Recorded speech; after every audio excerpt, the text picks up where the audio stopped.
Indonesia masuk dalam daftar negara yang dibolehkan masuk ke Arab Saudi khususnya untuk pelaksanaan ibadah umroh. Tak berselang lama, Arab Saudi mengonfirmasi satu kasus varian Omicron yang membuat pemerintah Arab Saudi menghentikan sementara izin masuk untuk 16 negara dari Afrika.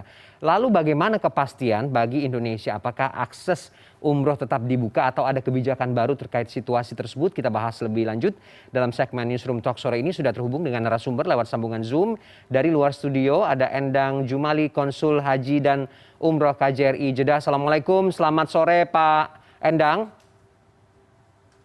Waalaikumsalam warahmatullahi wabarakatuh. Selamat sore Mas Ferdi. Ya, terima kasih Pak Endang sudah menyempatkan waktu sore ini untuk mengkonfirmasi beberapa hal terkait juga dengan akses umroh ya yang sudah mulai dibuka beberapa waktu lalu. Sudah senang begitu ya kita mendengar itu setelah hampir 1 tahun ya ditutup atau dikunci begitu, tapi kemudian sudah dibuka kembali, diizinkan. Tapi mulai lagi harap-harap cemas Pak Endang karena ada konfirmasi kasus COVID-19 khususnya varian Omicron di sana. Apakah kemudian akses ini masih dibuka? Apakah ada perubahan kebijakan? Atau apa yang perlu kita ketahui soal ini Pak?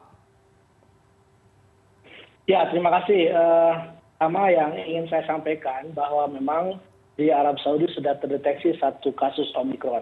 Terkait dengan masalah ini, Kementerian Kesehatan Arab Saudi sudah melakukan konferensi pers bahwa dihimbau kepada seluruh masyarakat di Arab Saudi untuk senantiasa meningkatkan kewaspadaan dan juga tindakan preventif yang dilakukan oleh Kementerian Kesehatan Arab Saudi telah mensuspend 7 negara yang berasal dari wilayah Afrika Selatan.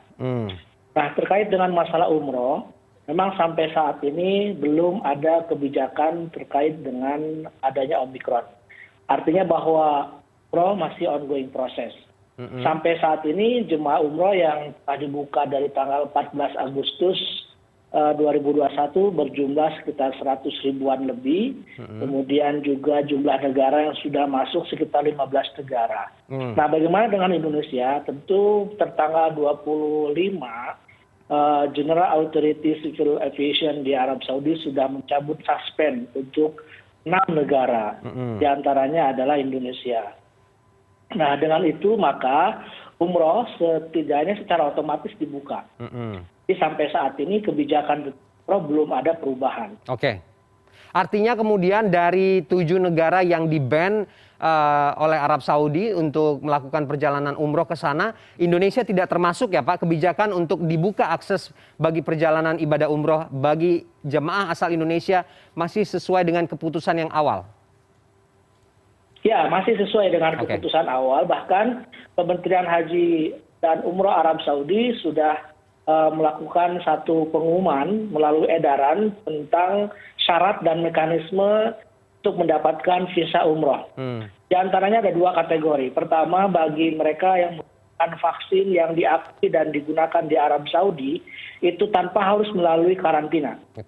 Yang kedua, kategori kedua adalah bagi mereka yang menggunakan vaksin yang diakui oleh Organisasi Kesehatan Dunia atau WHO, semisal Sinovac dan Sinopharm, maka dilakukan karantina 3 hari.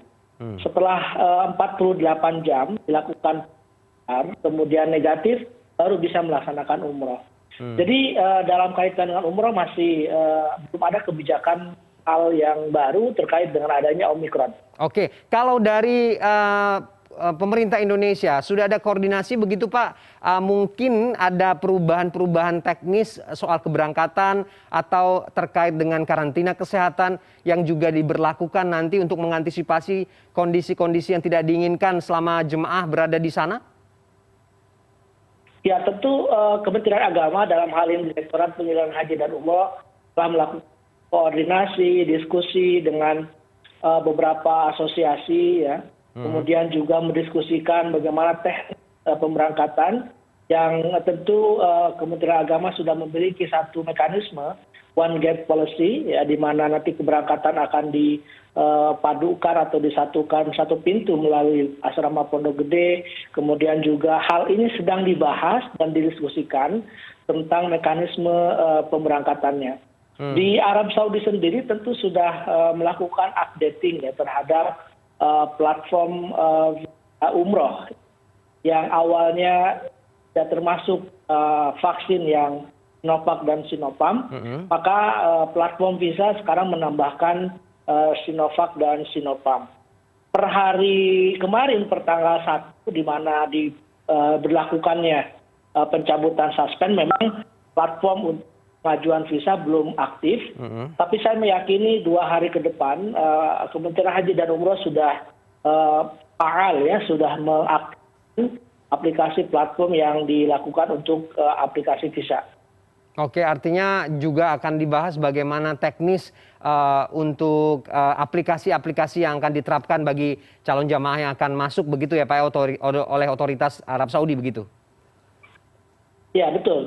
Sedang dalam proses. Oke, situasi di Arab Saudi sendiri saat ini seperti apa sih Pak Endang, bisa digambarkan peningkatan kasus atau bagaimana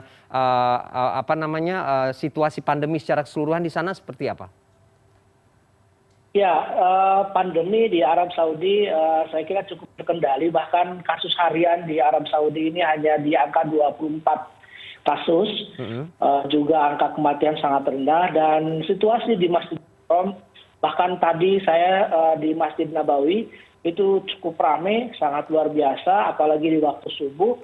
Jadi saya kira ya karena satu hal ya, bahwa di Arab Saudi ini vaksinasi sudah hampir di atas 70%, ya, dua dosis, bahkan sekarang sudah mulai ke dosis ketiga, ya, sehingga masyarakat di Arab Saudi sudah terus waspada dengan hal-hal yang terjadi seperti yang sekarang ini. Oke, untuk aturan screeningnya ada yang berubah Pak untuk masuk ke sana? Ya, aplikasi Tawakalna terus diupdate, kemudian juga Etamarna. Aplikasi Tawakalna ini adalah salah satu aplikasi untuk mengetahui status per orang ya. Jadi statusnya dia itu vaccinated atau belum, kemudian juga status kesehatannya, dan itu terus dilakukan updating. Seperti juga aplikasi Etamarna. Aplikasi Etamarna ini adalah salah satu aplikasi untuk mendapatkan izin sholat di masjid, baik itu di Mekah ataupun di Madinah, itu terus mengalami perubahan. Jadi saya kira digitalisasi di Arab Saudi sangat luar biasa kemajuannya, dan mudah-mudahan kita nanti bisa integrated system dengan antara Arab Saudi dan segera realistis. Oke, untuk negara-negara yang tadi di ban ini mereka sebenarnya statusnya bagaimana Pak? Atau memang tidak dibuka secara keseluruhan atau memang hanya ada pertimbangan tertentu? Ya, sampai saat ini kan ada sekitar 19 negara yang di-ban. Yang terbaru itu adalah dari Afrika Selatan, 7 negara. Jadi mereka memang tidak diizinkan untuk masuk sementara ke Arab Saudi. Apapun itu aktivitas yang berlaku di sana nanti begitu ya, khususnya untuk ibadah ya Pak Endang ya? Oke, kita kan melihat baik itu kunjungan bisnis ataupun kunjungan ibadah, itu belum bisa dilakukan.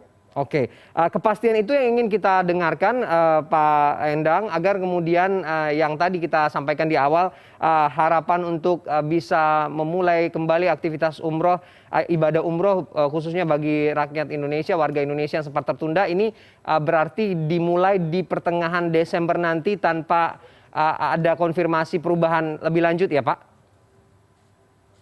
Ya, mengenai jadwal teknis keberangkatan kan sedang dibahas ya. Adapun pencabutan suspend kan sudah dimulai tanggal 1 Desember ya? Itu sudah aktif. Oke, berarti di pembahasan untuk teknis keberangkatan ini yang harus kita tunggu. Betul. Oke, termasuk juga aturan-aturan. Dan sedang didiskusikan dengan antara Kementerian Agama dengan para asosiasi di Jakarta. Oke, artinya kemudian kalau dilihat dari situasi hari ini, diskusi ini tetap akan mengerucut pada kebijakan untuk pemberangkatan umroh ini masih berlaku sesuai dengan keputusan pada saat pencabutan atau pembukaan akses ini ya? Betul. Oke, baik. Informasi ini yang perlu kita sampaikan ke masyarakat agar kemudian tidak bingung lagi ya, tidak bertanya-tanya lagi apakah kemudian dengan merebaknya kasus varian baru Omikron di Arab Saudi yang memang baru ditemukan satu kasus konfirmasi ini tidak membuat masyarakat kembali tertunda untuk melakukan ibadah umroh di tahun 2021 ini di bulan Desember ini. Terima kasih Pak Endang sudah bergabung dengan CNN Indonesia Newsroom sore ini. Assalamualaikum warahmatullahi wabarakatuh. Waalaikumsalam warahmatullahi wabarakatuh. Terima kasih Mas Herdi. Waalaikumsalam.